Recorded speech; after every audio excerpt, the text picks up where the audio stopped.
BJP की सरकार को, उसकी म्यूनसिपैलिटी को, बीजेपी की पुलिस को अगर औकात है बुलडोजर चलाने की, तो मैं खुले तौर पे कहता हूँ कि वो गोल्फ लिंक रोड पे जाए, गोल्फ कोर्स के इलाके में जाए।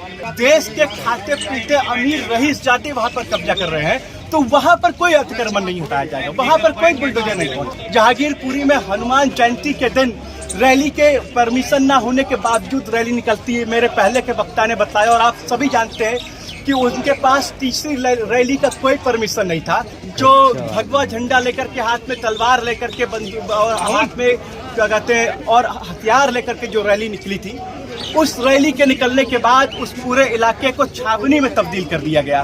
पहले बिना वर्दी के भगवा पहन करके जो लोग आए थे, उसके बाद वर्दी पहन करके लोग आते हैं, और उसके बाद आप देखते हैं कि रिपब्लिक टीवी और अंजना ओम कश्यप जैसे लोग माइक लेकर के पहुंच जाते हैं।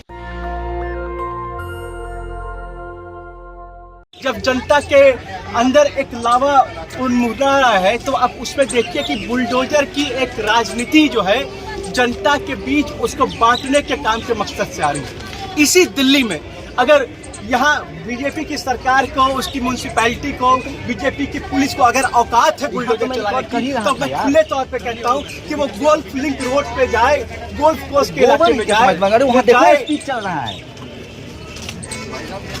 गोल्फ कोर्स के इलाके में जाए। जो सैनिक फार्म, सब कोई जानते हैं कि पिछले 6 दशक से वो एक क्या कहते हैं कि पूरी की पूरी तरीके से अतिक्रमण किया हुआ है, सैनिक फार्म में अतिक्रमण है। लेकिन वहाँ कौन लोग, वहाँ देश के खाते पीते अमीर रईस जाति वहाँ पर कब्जा कर रहे हैं, तो वहाँ पर कोई अतिक्रमण नहीं हटाया जाएगा, वहाँ पर कोई बुलडोजर नहीं पहुंचेगा।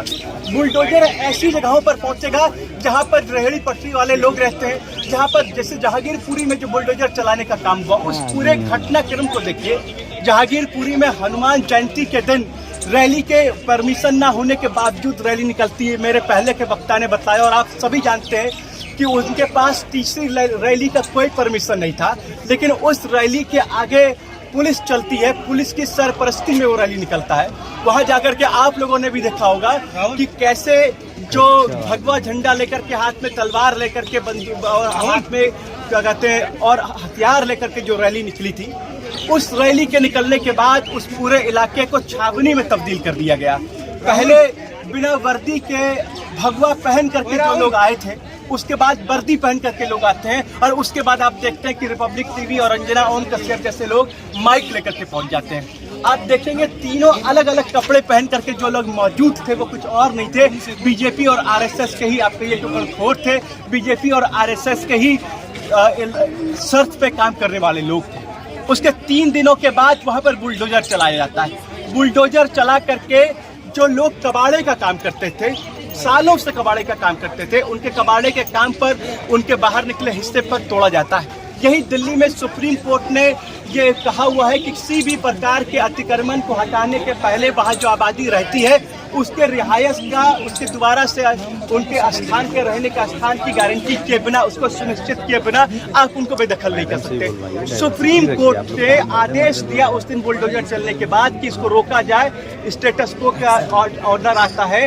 हम लोग वहाँ मौजूद थे। सुप्रीम कोर्ट के आदेश की बात वहाँ पे एनडीएमसी के अधिकारियों को बताया, पुलिस के अधिकारियों को बताया, मीडिया के बाकी लोग थे उन्होंने बताया, कोई तवज्जो नहीं दिया गया। सुप्रीम कोर्ट के आदेश के बावजूद फिर भी बुलडोजर, ये पूरे देश में एक मॉडल के तहत किया जा रहा है, सिर्फ और सिर्फ इसलिए कि जनता अपने बुनियादी हकों अधिकारों पर संगठित नहीं है, इसलिए कि महंगाई बेरोजगारी के खिलाफ कोई आवाज नहीं उठे, इसलिए कि आज जिस तरीके की आप कह लीजिए कि एक संस्थागत हिंसा होती है, जिसके तहत मुंडका के एक कारखाने के अंदर कल रात को 200 कारखाने में मजदूर काम करते थे, उसमें आधिकारिक आंकड़ा बतलाता कि 27 मारे गए और बाकी के परिवारजनों का दावा है कि उनके घर के लोग लापता हैं।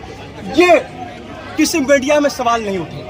ऐसे कारखानों के हादसे आए दिन होते रहते हैं। आप दिल्ली के इलाके में जाइए, बवाना के इलाके में जाइए, वजीरपुर के इलाके में जाइए, मुंडका के इलाके में जाइए, एनसीआर में आप गुड़गांव में चले जाइए, नोएडा में चले जाइए, जाकर के देखिए वहाँ 5-5 हज़ार, 7-7 हज़ार, 10-10 हज़ार रुपये में खटने पिसने वाले लोगों की जिंदगी के जो हालात हैं उसके ऊपर कोई जिक्र ना हो।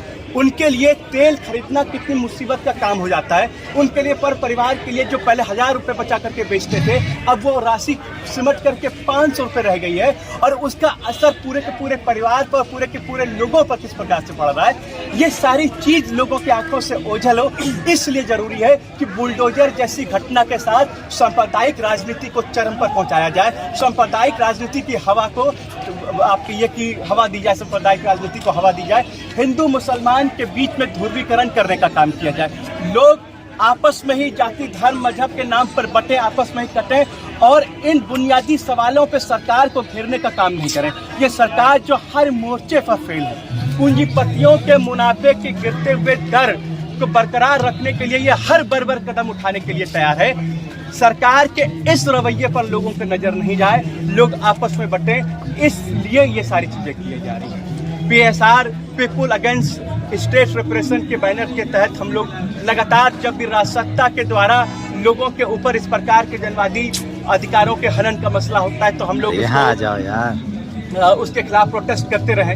यह प्रोटेस्ट भी उसी कड़ी में हमारा मानना है कि आज इस बुलडोजर की राजनीति वो व्हाट्सएप पर वहाँ अंजना ओम कश्यप आती है, अपनी वाहियात राजनीति अपने चैनल से लेकर के आम गरीब लोगों तक पहुँचाती है। तो आज जरूरी है कि तमाम इलाकों के बीच जाइए, पर्चा निकालिए और लोगों को बतलाइए कि ये बुलडोजर किस चीज के ऊपर चल रहा है। ये बुलडोजर चल रहा है गरीबों की वर्ग एकता के ऊपर, खटने पिसने वाले मजदूरों मेहनत कशों की वर्ग एकता के ऊपर। आज जरूरी होगा लोगों को इस आधार पर संगठित करते हुए लोगों के जो मांग है, लोगों के जो बुनियादी हक अधिकार हैं, उसके ऊपर संगठित करने के काम करे जाएंगे। नेशनल दस्तक की आपसे गुजारिश है कि अगर इसको बचाना चाहते हैं तो नेशनल दस्तक को सब्सक्राइब करने के लिए रेड कलर के सब्सक्राइब बटन को दबाएं, फिर बेल आइकन की घंटी दबाएं।